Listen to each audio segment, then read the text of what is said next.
Hello, I'm Nate, aka B-Tier Mutineer, and today I want to share with you my thoughts about my favorite character in the Dragon Age series. This is specifically not a companion, since if companions are included, I've already mentioned that Morrigan is my favorite in the companion rankings video. My favorite non-companion character from the entirety of Dragon Age is Flemeth. There is something extremely compelling about her, and the more I encountered her or heard mentions of her in the games, the more interested I was in her. I'm sure that part of Flemeth's appeal and mysterious vibe is due to Kate Mulgrew's amazing voice acting, but there's just far more to her character. She's complex and morally dubious and strange, and has something special that always makes me think of her as the face of Dragon Age, together with Morrigan, her daughter. Before we get into it, I want to take a moment to say a special thank you to my members who help keep this channel running. I'd really appreciate it if you'd consider joining the channel as a member to support me and unlock perks like early access to videos. Joining is very much appreciated, but not required.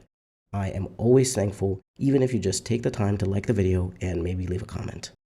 Back to Flemeth. First, who is Flemeth exactly? Names are pretty, but useless.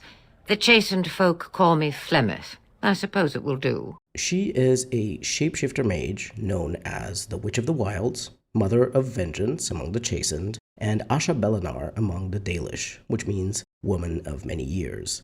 She has been described in legends as extremely powerful and long-lived or even immortal, and having many daughters, all of whom are witches like their mother. The Witch of the Wilds is a superstitious name the locals of the Korcari Wilds gave to Flemeth.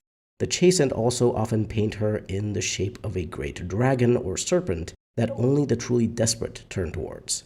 Flemeth offers vengeance, but rarely in the way one expects, and most petitioners come to regret their wishes. To the Dalish, she's a vengeful and sometimes capricious being, just as likely to kill a supplicant as she is to help them.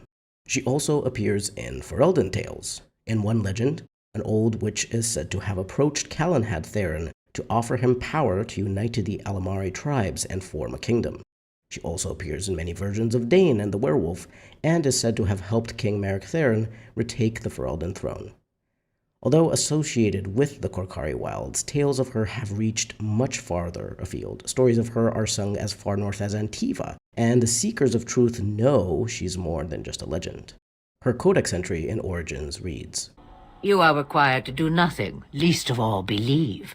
Ages ago, legend says Ban Conabar took to wife a beautiful young woman who harbored a secret talent for magic, Flemeth of Highever, and for a time they lived happily until the arrival of a young poet, Osen, who captured the lady's heart with his verse. They turned to the Chastened tribes for help and hid from Conabar's wrath in the wilds until word came to them that Conabar lay dying. His last wish was to see Flemeth's face one final time. The lovers returned, but it was a trap. Conabar killed Osen and imprisoned Flemeth in the highest tower of the castle. In grief and rage, Flemeth worked a spell to summon a spirit into this world to wreak vengeance upon her husband. Vengeance she received, but not as she planned. The spirit took possession of her, turning Flemeth into an abomination. A twisted, maddened creature, she slaughtered Conabar and all his men and fled back into the wilds. For 100 years, Flemeth plotted, stealing men from the Chastened to sire monstrous daughters, horrific things that could kill a man with fear. These Korcari witches led an army of Chastened from the wilds to strike at the Alamari tribes. They were defeated by the hero Cormac, and all the witches burned, so they say. But even now the Wilders whisper that Flemeth lives on in the marsh, and she and her daughters steal those men who come too near. Morrigan's mother saved the last Grey Wardens from death at the top of the Tower of Ishal, but just who or what Flemeth truly is a mystery. Of course, the tale of Flemeth's past has many variations. This codex entry version is apparently not the correct one, since Morrigan herself knows of a different tale told to her by Flemeth herself. Morrigan's version has Flemeth as the wife of a poor bard named Osen, and Lord Conabar was the jealous lord who desired her from afar. One day, Conabar offered Osen wealth and power in exchange for his wife, and Osen agreed. Conabar, however, bargained with coin he did not possess, and instead of fulfilling the deal, killed Osen in a field. Flemeth heard of Osen's fate from spirits and swore revenge. She used the spirits to kill Lord Conabar and fled to the Kokari wilds. Conabar's allies chased her in pursuit, but allegedly Flemeth found a demon in the wilds that made her strong enough to defend herself. Centuries later, legend spoke of a hero named Cormac who defeated Flemeth when she raised a chastened army to invade the lowlands, but Morrigan disregards these as mere lies, for there was never an invasion. Cormac led a brutal civil war against his own people under the pretense of vanquishing an evil that had taken root amongst the lords, and was thus hailed a hero. Flemeth was attached to the legend sometime later, presumably influenced by the Great War with the Chastened that eventually came. Although Morrigan at first believed Flemeth to be an abomination, a mage possessed by a demon, she later realized that Flemeth isn't really human. Eventually, in Inquisition, Flemeth reveals to the Inquisitor that the Ferelden legends of the Witch of the Wilds share one aspect that is true. Flemeth fled the Alamari and asked spirits for help, and Mithal, the elven All-Mother, goddess of love, motherhood, and justice, is the one who answered. In exchange for fulfilling Flemeth's request, Mithal's spirit possessed her. The way Flemeth, or Mithal, or Flemethal if you will, managed to live so long is that she has possessed a new body whenever her current one has gotten too old and frail. There are tales of Flemeth having many daughters, but Morrigan herself had never met another, and was taken aback when she learned a partial truth from a grimoire of Flemeth's that described a method of possessing such a daughter's body to prolong her life. Indeed, in Dragon Age Origins, if Morrigan learns this fact, she even sends you to kill Flemeth, fearing that otherwise she will become the next host. However, we learn from both Flemeth and Yavanna, one of Flemeth's daughters, that the truth is more complicated. A soul cannot be forced upon the unwilling, and thus Morrigan was never in any danger from her. The most fascinating thing about Flemeth, and I guess by Flemeth I actually mean Mithal, is that she has an unsettling tendency to be involved in the lives of some of the most important people in Thedas' history. She was Andraste in ancient times and tried to steer the world away from the tyrannical rule of the Tevinter Imperium, who are using their magic as a tool for oppression. She helped King Merrick retake the Ferelden throne from the Orlesians. According to the Qunari story of Calenhad's rise to power, he made bargains to trade stories upon stories, until at last he gained from a scribe a powerful secret that he would use as payment to a certain witch, most likely Flemeth, that would start him on the path to power. The witch led him to a cave where a great dragon lay dying, and Calenhad used his dagger on the creature and drank some of its blood, gaining new strength, Reaver powers, that made him undefeatable in combat. A measure of strength is said to have been passed on within the Theron family from that time onward, so perhaps there was a reason for which Flemeth helped Merrick retake the Ferelden throne, and later on during the events of Origins, saved Alistair and the Grey Warden who would become the hero of Ferelden. Maybe this draconic-related bloodline has more power than the regular Reaver abilities we know of in the series, since this power came from a great dragon, which is even more powerful and ancient than a high dragon. But yes, Mithal and later Flemethal or Flemeth seems to be very invested in the fate of the people and lands of Ferelden, since she's been protecting it for quite literally millennia as Andraste, who knows what other powerful female mages from history, and then finally Flemeth. Perhaps it was exactly this secret of how to keep Mithal alive by possessing a new body that Calenhad traded in exchange for the witch's assistance in his rise to power. Is there something special about Ferelden in particular, about the bloodlines of its people, or about the magic in its lands? I don't quite know, and I think at this point in time we'll never know, because the fourth entry that shall not be named killed the series. But this obsession of sorts that Flemethal has with Ferelden is extremely fascinating for me, and I wish we would have gotten to explore and find out at least bits and pieces about why she was so interested in Ferelden. Flemeth also involved herself with Hawke, the champion of Kirkwall and the protagonist of Dragon Age 2, as well as the Inquisitor in Dragon Age Inquisition. She always seems to find herself in the right place at the right time to aid these heroes in the making and ensure that their destiny to become a hero is not cut short by betrayal or tragedy. She saves Hawke from Darkspawn and gets them and their family to safety so they can travel to Kirkwall in exchange only for a small favor. Hawke must deliver an amulet to the Dalish keeper Marathari, who traveled north from Ferelden to the Free Marchers themselves. The amulet is essentially a horcrux carrying a piece of Flemeth's soul in case anything were to befall her current body, like, say, a panicking Morrigan sending the warden to kill Flemeth. In Origins, the dark ritual that Morrigan proposes to shield the warden's soul from being destroyed when killing the archdemon was also learned from Flemeth, and the real aim of that ritual is to preserve the soul of the old god that is imprisoned within the corrupted form of the archdemon. These old gods, it's uncertain what exactly they are, but certainly hold a lot of power. And indeed, if the dark ritual was completed in Origins, Flemeth comes to collect that old god's soul in Inquisition from Kieran, Morrigan's son, born out of the ritual. Flemeth only extracts the soul of the old god Urthamiel from Kieran and gives him back to Morrigan, stating that she can't possess an unwilling host and neither Morrigan nor Kieran were in any danger.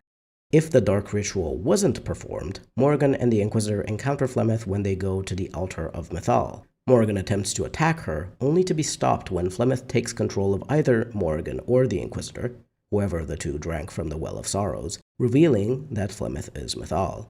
She admits that when she was human ages ago and called into the darkness, a wisp of Mythal came to her and granted all she wanted and more. Carrying a Mythal through the ages, she seeks to grant the elven goddess the justice that was denied of her.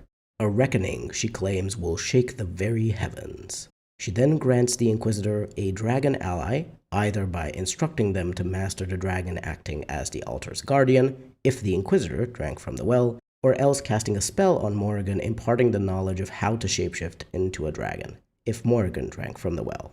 Finally, in the aftermath of Corypheus' defeat in Inquisition, Flemeth is seen sending something magical through an Eluvian. Solas encounters her in an unknown location next to the Eluvian in a post-epilogue conversation.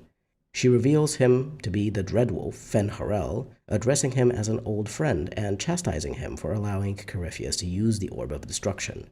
After their brief exchange, Flemeth expresses her disappointment with Solas before sharing an embrace, only for her to be affected by him in some way and collapse in his arms, seemingly petrified, while Solas's eyes glow with power. Nasty, nasty man. Men's hearts hold shadows darker than any tainted creature. This is all we know of Flemeth from the games themselves. Of course, far more is said by her in dialogue than what I can summarize here, but nevertheless I find her extremely fascinating as someone who managed to live on for thousands of years and yet retain so much humanity and care for others. While at first it may seem like Flemeth is only puppeteering people for her own goals, I do believe she cares for the fate of Thedas. Otherwise, she wouldn't have intervened against the Tevinter Imperium as Andraste and created a religion to stand opposed to the Tevinter old gods. She wouldn't have helped Calenhad unite the tribes into the Kingdom of Ferelden to keep it strong against invaders. She wouldn't have helped Merrick retake the Ferelden throne and push back the Orlesian occupation. She wouldn't have saved the Warden and Alistair from certain death so that they in turn could save Ferelden from the Blight. Wouldn't have saved Hawke so that they in turn could keep Kirkwall, a very important city, protected from the Qunari and protected from Red Lyrium too, and most likely what would have become a full-on calamity when the Mage Templar War broke out after Anders' action, with Knight Commander Meredith having been changed into a Red Lyrium abomination who could have leveled the entire city had it not been for someone as powerful as Hawke.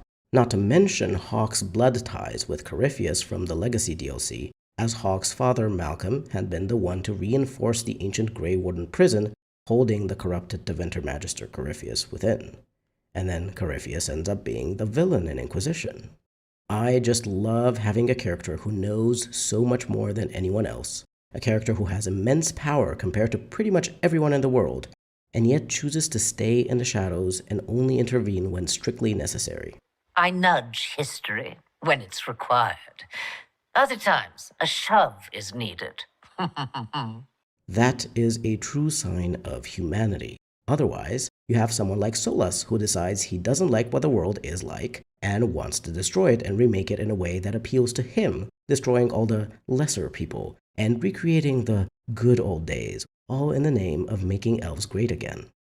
Another little detail I love is that she was supposed to look all weird and cool in Dragon Age Origins, but despite her being an important character, she was one of the first whose unique appearance had to be cut by the art team due to budget and time constraints. thus the batty old woman appearance we get in Origins and the glow-up she got for DA2. But for me, these two very different appearances really work.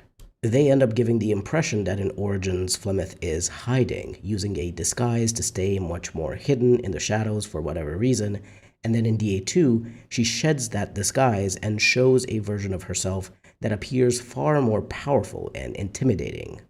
I would like to mention a Blue Sky thread that David Gator, the lead writer on the Dragon Age trilogy, wrote about Flemeth. The thing about her being supposed to have a unique appearance is mentioned in this thread, by the way. I'll leave a link to it in the description if you're interested in reading the whole thing. In this thread, Gator said that there are certain wells he could return to repeatedly and always find something new to explore when writing, and one of these is older female characters. He has this feeling that older men fade, strive to regain their youth or establish a legacy, and we've seen that story 1,000 times. But women, in David's eyes, they become free to become something new, and he sees many possibilities in that. He had an idea of who Flemeth was and why from the very start. Her creation went hand in hand with Morrigan's, as a being whose thirst for retribution hundreds of years ago attracted an entity. At the time, he didn't know Mythal specifically, an elven god was enough. I think the fact that Morrigan and Flemeth were created together may indeed be the reason I love them so much. There's something really cool about characters who complement and contradict each other, who are intrinsically linked, more than just with blood ties. And of course, I think the themes of justice versus revenge, civilization or society versus nature, freedom versus being caged or forced into a fate you didn't choose for yourself, and then finding out you always had a choice because life is freedom. I don't know, it just resonated with me. There are a lot of expectations, roles, molds you have to fit in society. It feels refreshing and freeing for me to see two strong characters who defy strict definitions, choose their own paths, and stay true to themselves no matter how strange that may look like from the outside. As an ADHD person, this is very much appreciated, to see difference celebrated in a way that is far more interesting to me than the usual celebratory ways of representing diverse characters. I think this is why the Dragon Age trilogy is so dear to me as well. It's not just Flemeth and Morrigan who are afforded such complexities and quirks, but most characters. Characters aren't just the gay one, the black one, the trans one, and so on. Well, they ended up being that way in the sequel, that shall not be named, but they weren't so in the original trilogy. Gator also knew where Morrigan was right and very wrong about Flemeth. Misconceptions of truth are built into Dragon Age's foundation, and they were fundamental to the mother-daughter relationship he was building. This thing about misconceptions of truth being part of Dragon Age's foundation is another reason why I love Dragon Age so much. There is, and always has been, power in knowledge. And yet, knowledge has also always been incomplete, imperfect, inconclusive. In our real world, it's perhaps harder for us to see that everything is in fact uncertain because it would be scary to live in a world with the understanding that nothing is truly 100% what it seems. But in fiction, it's very compelling to explore a world that is built to be exactly like this. It makes the world feel real because it is based on the kind of reality we ourselves live. But at the same time, we're allowed to explore more of the uncertainty, fear, and moral quandaries of such a world when we can detach ourselves from reality and just see it as fiction. So I can sit here and talk about Flemeth's actions, or Morrigan's, or Logain's, the Chantry versus the Tevinter versus the Dalish versus the Evanuris, and so on, and it's fun and intellectually and emotionally stimulating to do so. I would hope that other people feel the same about Dragon Age and enjoy exploring the complexities of a world that doesn't really have a right and wrong, though I've seen people take very hard stances on things like Mages versus Templars or Connor's Fate as a more recent example, since I saw some very narrow-minded comments on my videos about that quest. I've always found that there is no definite truth in the sense of a correct answer, though some things on the surface at least seem easier to choose between, like making Balin king in Orzammar. Either way, I think that when it comes to discussing or making decisions in the world of Dragon Age, Flemeth says it best. We believe what we want to believe. It's all we ever do. But anyway, Flemeth's character encapsulates the spirit of Dragon Age through everything she is. Mage, abomination, ancient elven god, prophet, scary and capricious witch, shadow puppeteer of historical events, cryptic and sometimes batty old woman. She is all of these things because she is in a way the mascot, the protector of Dragon Age. Perhaps the real reason why Dragon Age couldn't continue after Inquisition was Flemeth's death. Without her, the moral compass, however shaky it may have been, was lost. The driver of so many events that led to the improvement of life on Thedas, no longer there to facilitate destiny or chance by giving a few people just a little push, just a little whisper of something they needed to be able to reach farther than they would have otherwise dreamed. Anyway, I could talk all day about Flemeth or Flemethal and all the interesting things you can infer about Thedas and the narratives of Dragon Age based on just her character, but I'm still recovering from a flu, so I think I'll stop here before I fry my vocal cords. Besides, I want to leave you with some stones still unturned, so that you can sit and think about Flemeth and all the implications that her character brings to Thedas. Truth is not the end, but a beginning. Before I go, here are some of my favorite Flemeth quotes that I couldn't fit in anywhere else. We stand upon the precipice of change. The world fears the inevitable plummet into the abyss. Watch for that moment, and when it comes, do not hesitate to leap. It is only when you fall that you learn whether you can fly. Hurtled into the chaos, you fight, and the world will shake before you.